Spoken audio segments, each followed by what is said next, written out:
In this lecture, we'll be covering how to learn more. Now that you have finished the course, you might have questions on how to do certain things.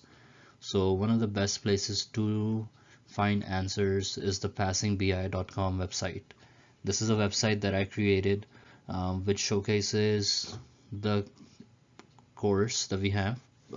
It shows you more in-depth information. It has quizzes, exams, interview questions, and it has a lot more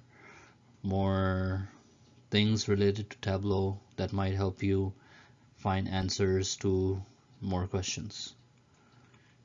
You, another good resource to use is Google if you need to find answers to certain things that you might be having problems with within Tableau, using the Tableau software. So Google is a very good resource.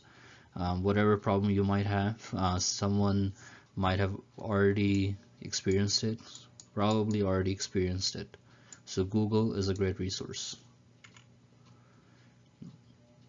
You can also go to our YouTube channel. You can look it up, find out by going to Passing BI in the YouTube search bar, and you'll find all the videos that we have created on different topics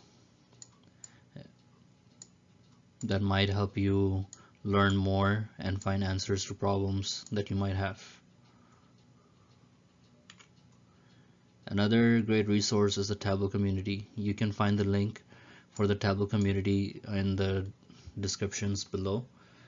Basically, you can ask questions. If you don't find your answer in any of these different resources right here, then Tableau community is also another great option. You can ask the question you have, and people on this Tableau community will find the answer and help you learn more.